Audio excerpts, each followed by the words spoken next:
Good evening or good afternoon. Let me start with the youngest one, Mr. McKinley James. How's it going? Good to be here. Yeah, the son of Jason Smith. Okay.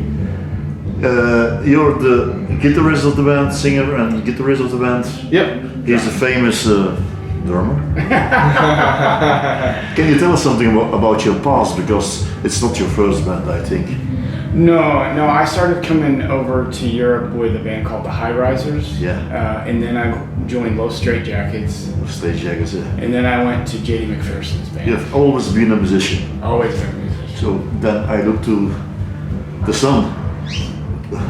You must have been the next generation of the musicians. You're a bit destined to become a musician. Well, not yet. Well, go ahead. Why did you want to become a musician? Well, there was always music around in the house, and just music all around me.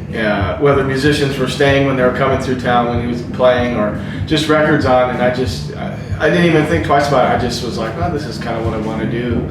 And then in middle school, kind of when we started figuring, you had to figure out like what you wanted to do, go to college and stuff. I was like, kind of just keep playing music because that's what I've always done. So I was just like, I'll keep doing it. But you were very young that you got the idea or the intention to totally. Start or singing, I don't know, or playing guitar. Or... Yeah, I was about 10 when I kind of knew.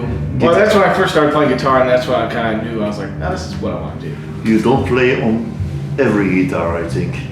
You like to play on what they call vintage old guitars or specific guitars, I think. It depends. Like today, actually, I leave a couple guitars over in Europe, and they're new. Like the Stratocaster is new.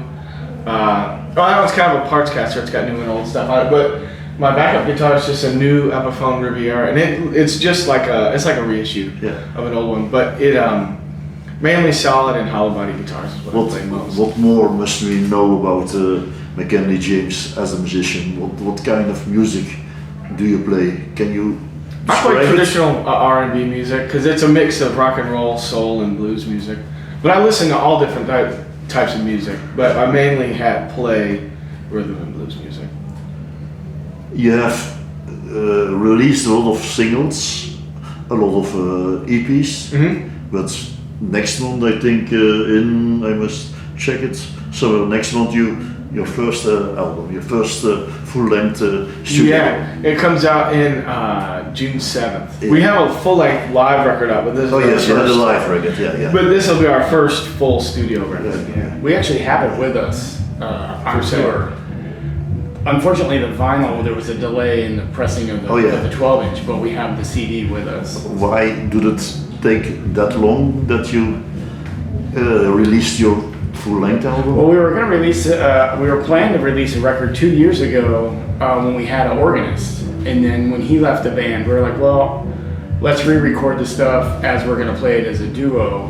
Yeah. So when people buy it, they don't hear one thing and then see the live show and it's a different thing, It's an album that is, can you say that the album is how the band is now? Or? Oh yeah, totally. That's exactly what it is. We just went into the studio. We have a studio at our barn. And we just went up there and had songs worked out and put a few microphones up and just recorded it just as it is. In the article that we got, they write the next thing, the album breathes new life into classic sounds. For sure. Can you please explain us that? Because totally. We we both love early R&B, early blues music, and soul music, and I got one foot in that, but I also love listening to every kind of music. So when we do that, I like to write in the old style, but have topics that are new and fresh, so you don't have to be just a blues fan to like. Anybody can listen to it and relate to it. You don't have to just be a certain fan of music to like it. And so it's got new, fresh titles and themes that that are super relatable. But it's still definitely one foot in old school. Yeah, he's trying to write stuff that's relatable to a 22-year-old person growing up, not something that. Like I said, you like to use vintage materials, amplifiers, guitar. Sure. Is that I think because of the sound of the ghost. It helps, but there's a lot of new stuff today that you can do the same stuff with. I like collecting, so I just end up using vintage stuff. But there's new gear. Actually, the amp I'm using on tour here is brand new, and it sounds great. And it's just a liking. I like vintage stuff, but you don't necessarily need it to get the sound. Yeah. Actually, the album was recorded with a newer. It's actually just recorded with a PV amp. Yeah. Like a student model PV guitar. Yeah. But it's a lot of the feel instead of the gear. You know. Oh, for it's sure. Personality It's a feeling. And You play this night, the two of you, or no? Just the two of you. Yeah. No, that's drums and guitars. drums and guitar. No bass guitar, no bass. Just my player. thumb is the bass. It's the bass, yeah. Yeah. You never, you have been playing with a keyman? Yeah, up until about 2 years ago, it was always a V3 trio. But when he left, we were kind of like, well, should we find a bass player? Should we find a Hammond player? But we had a bunch of tours and shows coming up pretty quickly when he left. There was no time to really kind of stop and figure out what we wanted to do. I was just kind of like, let's do it as a duo and see where it went. And it's actually, we've gotten a lot more opportunities as the duo. Yeah, yes, but like you say, you're saying now, we are doing it with the two of us. Yeah. Yeah. We don't miss anything in the sound or in the... Well, we don't, because we've changed the approach, you know, from being a 3-piece to a 2-piece, and the stuff that Mickey's writing now is more. It's less of like a blues jam where they're soloing and all that stuff. It's more about they're sort of like pop songs where there's maybe a small solo break or something, but it's more about just playing a song. You know, because that's. Not that I don't want it to sound like we're trying to reinvent the wheel. It's just a different approach to a standard like blues song where you're designed to have solos. Plus some of our favorite blues stuff, like all the solo record stuff. Even the early Jimmy Reed and almost all the Jimmy Reed stuff. There was no bass. It was 2 guitars and drums.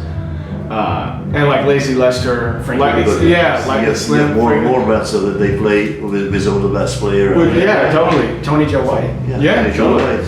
Jonathan Richmond. I mean, there's just, once you start to open up to that possibility of being a duo, there's so many bands that have done it and have been super successful. It's taking away from like for you, it's an opportunity. Yeah. To be more inventive, to replace the sound or replace the bass.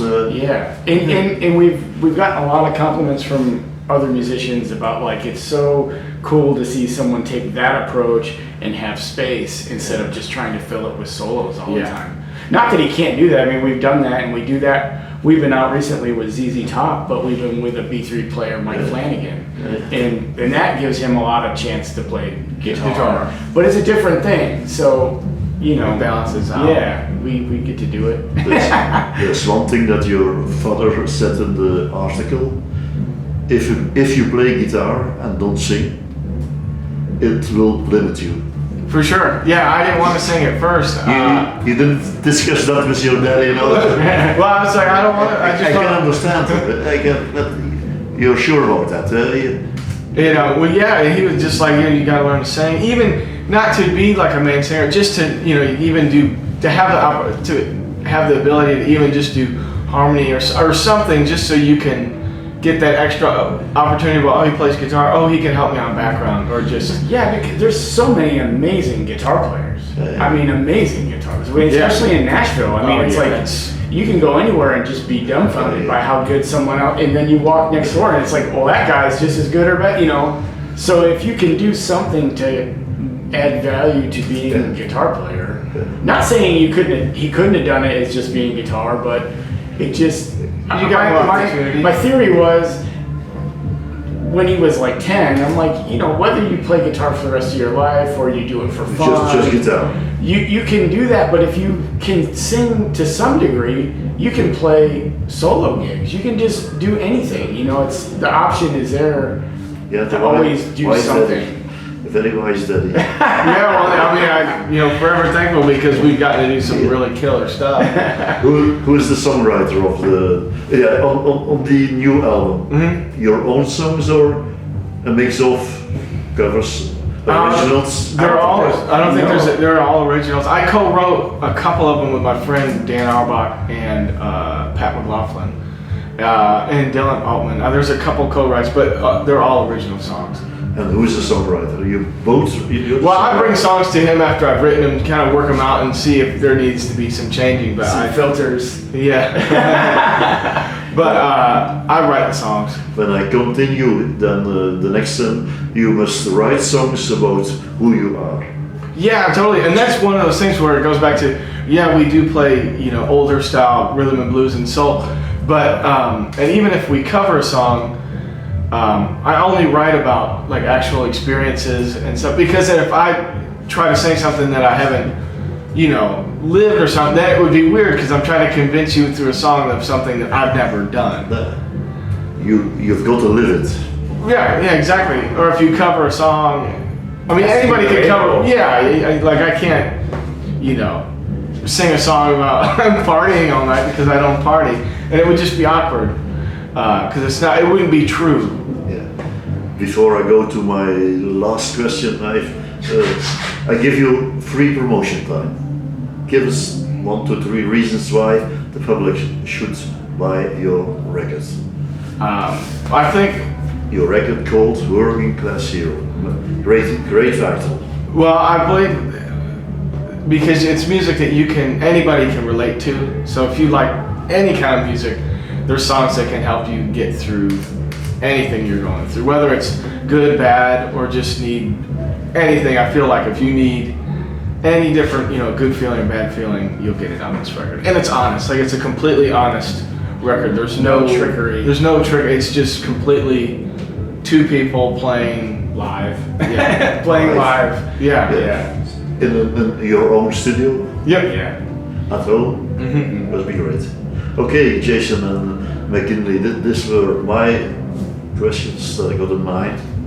I thank you for your time. Thank you for having We us. always call it all the roots time, but I hope that you have a great show tonight, but I'm sure about that. No, we're looking forward to it. It's like funny because when we go on the road, it's like there's all this traveling and stuff, and then by the time you get to the gig, it's like, all right, let's play already. Play. Yeah. But it's gonna be fun. We've already met some super nice people here. Do you think that there are big differences between Europe and the States, and when you come to Europe, do you feel? Well, it depends on the situation. I feel like in the States, sometimes this style of music gets taken for granted because it's always been around. It's kind of, I don't know how to describe it. It's like when it's accessible, I guess, and always been accessible for people. They sort of like, oh yeah, well that's just that. That's I can go see that anytime. Yeah, I can just go see that. And when you come to Europe, it's a different feeling. People are, appreciative. I wouldn't say more appreciative, but it's just a different reaction. Yeah, I think so. It's the same way that we feel it when we look at or when we listen to American artists, or it's always something that's not European. That's just different. More back to the roots. I think. Yeah. Yeah. So but we love coming over here. Yeah, it's always a lot of fun. We've had Okay, great we hope to experience. see you more and as much as possible. All right. Heck yeah. Thank you for your time. Yeah, thank you so much. Jason and McKinley. Thank you.